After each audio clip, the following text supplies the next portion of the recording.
Bismillahirrahmanirrahim. Assalamualaikum warahmatullahi wabarakatuh. Yang terhormat Bapak Hairul Rezekin selaku dosen pengampu mata kuliah organisasi arsitektur komputer. Di sini kami dari kelompok 5 akan mempresentasikan materi tentang memori. Di mana anggota kelompoknya itu ada saya sendiri, Norma Dewi. Selanjutnya ada Halida Rosa Amalia dan yang terakhir Muhammad Hadiroya Firdaus. Untuk pembahasannya ada memori utama komputer, tipe memori, waktu dan pengontrolan, pembetulan kesalahan memori, dan yang terakhir cache memori dan fungsi pemetaan. Untuk materi yang pertama tentang memori utama komputer akan disampaikan oleh Halida Rosa Amalia. Kepadanya dipersilakan. Memori utama adalah memori inti dalam suatu komputer dan merupakan media penyimpanan dalam bentuk array yang disusun word atau byte. Kapasitas daya simpanannya bisa jutaan susunan. Setiap word atau byte mempunyai alamat tersendiri. Data yang disimpan pada memori utama ini bersifat volatile, atau data yang disimpan bersifat sementara dan dipertahankan oleh sumber-sumber listrik. Apabila sumber listrik dimatikan, maka data akan hilang. Memori utama digunakan sebagai media penyimpanan data yang berkaitan dengan CPU atau perangkat I/O.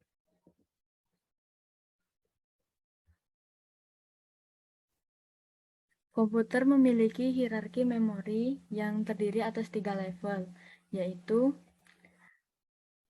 1. Register di CPU berada di level teratas. Informasi yang berada di register dapat diakses dalam satu clock cycle CPU. Yang kedua adalah secondary memory. Berada di level bawah. Contohnya disk atau tape. Secondary memory diukur sebagai kumpulan dari byte, block of byte. Waktu akses lambat dan bersifat non-volatile, atau informasi tetap tersimpan ketika komputer dimatikan. Memori ini diterapkan di storage device, jadi akses meliputi aksi oleh driver dan physical device. Yang ketiga adalah primary memory. Berada di level tengah, contohnya RAM. Primary memory diukur dengan 1 byte dalam satu waktu. Secara relatif dapat diakses dengan cepat dan bersifat volatile, atau informasi bisa hilang ketika komputer dimatikan. CPU mengakses memori ini dengan instruksi single load dan store dalam beberapa clock cycle. Yang selanjutnya adalah cara kerja memori. Saat menyalakan komputer, prosesor adalah device yang pertama kali bekerja.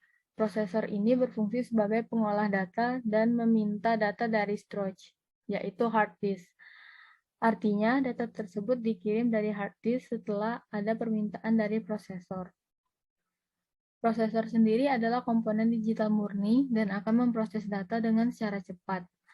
Bandwidth tertinggi P4 saat ini 6,4 GB per second dengan PSP 80 MHz.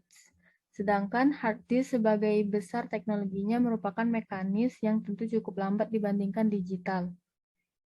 Secara teoritis, kecepatan data prosesor berkisar 46 kali lebih cepat dibanding hard disk. Artinya, apabila prosesor menunggu pasokan data dari hard disk, akan terjadi bottleneck yang sangat parah. Untuk mengatasinya, diperlukan device memori utama, atau disebut RAM. RAM berfungsi untuk membantu prosesor dalam penyediaan data super cepat yang dibutuhkan.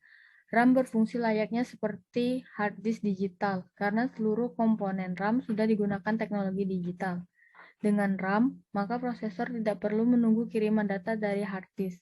Saat ini, RAM DDR2 mempunyai bandwidth 3,2 GB per second. Agar tidak mengganggu pasokan, maka saat ini motherboard menggunakan teknologi dual channel yang dapat melipat gandakan bandwidth menjadi 2 kali dengan memperbesar arsitektur menjadi 128 bit. Itu artinya 2 keping DDR2 dalam mode dual channel dapat memasok data dalam jumlah yang pas ke prosesor, yaitu 3,2 GB per second kali dual channel 6,4 GB per second. Tipe memori. Tipe memori berdasarkan tempat dan pengaksesan prosesor dibedakan menjadi memori internal, yaitu memori yang dapat diakses langsung oleh prosesor. Memori internal sendiri dibagi menjadi Random Access Memory atau RAM. RAM adalah sebuah tipe penyimpanan komputer yang isinya dapat diakses dalam waktu yang tetap tidak memperdulikan letak data tersebut dalam memori. Yang kedua adalah Read Only Memory atau ROM. ROM adalah istilah untuk media penyimpanan data pada komputer. ROM ini adalah salah satu memori yang ada dalam komputer. ROM ini bersifat permanen, artinya program atau data yang disimpan di dalam ROM ini tidak mudah hilang atau berubah walau aliran listrik dimatikan. Yang ketiga adalah USB. Selanjutnya adalah memori eksternal. Memori yang diakses prosesor melalui piranti I/O. Yang pertama itu adalah compact disk atau CD-ROM. CD-ROM adalah sebuah cakram padat dari jenis cakram optik atau optical disk yang dapat menyimpan data. Ukuran data yang dapat disimpan saat ini bisa mencapai 700 MB atau 700 juta byte. Yang kedua adalah solid state device, solid state drive atau SSD. SSD adalah perangkat penyimpanan solid state yang menggunakan rangkaian sirkuit terintegrasi untuk menyimpan data secara terus-menerus, menggunakan memori flash dan berfungsi sebagai penyimpanan sekunder dalam hierarki penyimpanan komputer. Yang ketiga adalah USB flash disk. Flash disk adalah sebuah alat penyimpanan data eksternal yang dihubungkan pos USB yang mampu menyimpan berbagai format data dan memiliki kapasitas penyimpanan yang cukup besar. Yang keempat adalah hard disk. Hard disk adalah salah satu perangkat keras komputer yang menyediakan ruang penyimpanan yang digunakan untuk menyimpan atau membaca data pada komputer. Selanjutnya akan dilanjutkan dengan teman saya.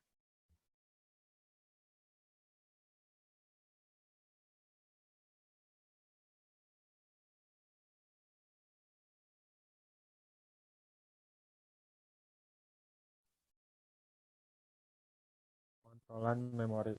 Yang pertama adalah sequential access. Memori disorganisasi menjadi unit-unit data yang disebut record. Akses harus dibuat dalam bentuk urutan linear yang spesifik. Informasi pengalamatan yang disimpan dipakai untuk memisahkan rekod-rekod dan untuk membantu proses pencarian. Terdapat shared read and write mechanism untuk penulisan atau pembacaan memorinya.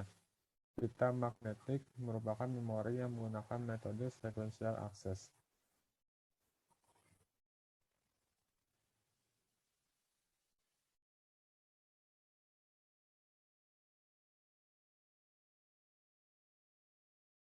Kedua ada direct access. Sama sequential access terdapat shared read and write mechanism. Setiap block dan record memiliki alamat unik berdasarkan lokasi fisiknya. Akses dilakukan langsung pada alamat memori. Disk adalah memori direct access. Yang ketiga adalah random access. Setiap lokasi memori dipilih secara random dan diakses serta dialamati secara langsung. Contohnya adalah memori utama. Yang keempat ada associative access. Jenis random access yang memungkinkan pembandingan lokasi bit yang diinginkan untuk pencocokan. Data dicari berdasarkan isinya bukan alamat dalam memori. Contoh memorinya adalah fixed memory.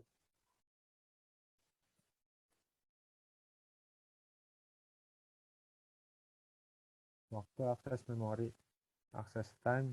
Bagi random access memori, waktu akses adalah waktu yang dibutuhkan untuk melakukan operasi baca atau tulis. Memori random access merupakan waktu yang dibutuhkan dalam melakukan mekanisme baca atau tulis pada lokasi tertentu. Memory cycle time. Konsep ini digunakan pada random access memori, terdiri dari access time ditambah dengan waktu yang diperlukan transient agar hilang pada saluran sinyal.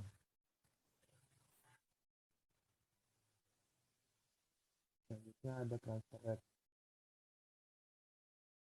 Kecepatan data transfer ke unit memori atau dari unit memori. Yang A, random access memory sama dengan 1 per cycle time. B, random access memory dan Tn sama dengan Tf NF F. Tn dalam waktu rata-rata baca atau menulis n bit. Ta adalah waktu akses rata-rata, N adalah jumlah bit, dan R adalah kecepatan transfer dalam bit per detik atau BPS.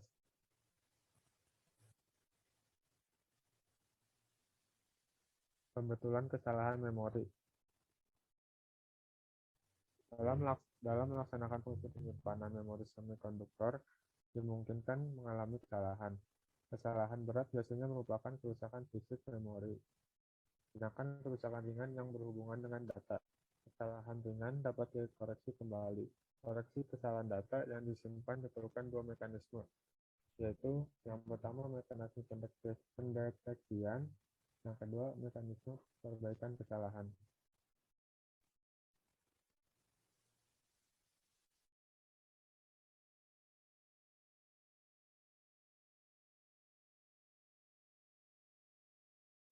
Kode Hamming diciptakan Richard Hamming di Bell Labs tahun 1950. Mekanisme pendeteksian kesalahan dengan menambah data word D dengan suatu kode. Biasanya cek paritas. Data yang disimpan memiliki panjang D ditambah C. Kesalahan bisa diketahui dengan menganalisa data dan bit paritas.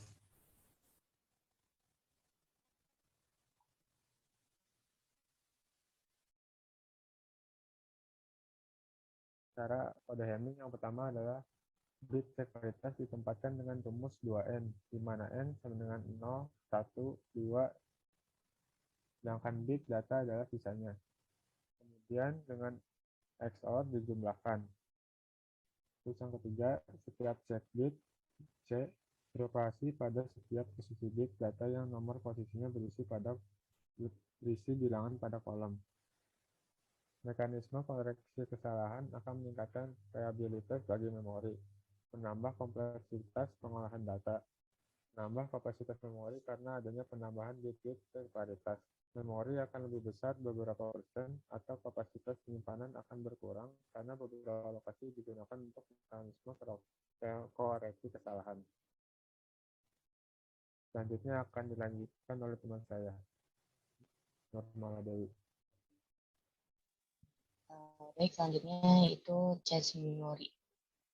Cache memory berisi salinan memori utama. Fungsi cache memory adalah mempercepat kerja memori sehingga mendekati kecepatan prosesor. Memori utama lebih besar kapasitasnya namun lambat operasinya, sedangkan cache memory berukuran kecil namun cepat. Ukuran cache memory adalah kecil, semakin besar kapasitasnya maka akan memperlambat proses operasi cache memory itu sendiri. Di samping itu, harga cache memory yang sangat mahal.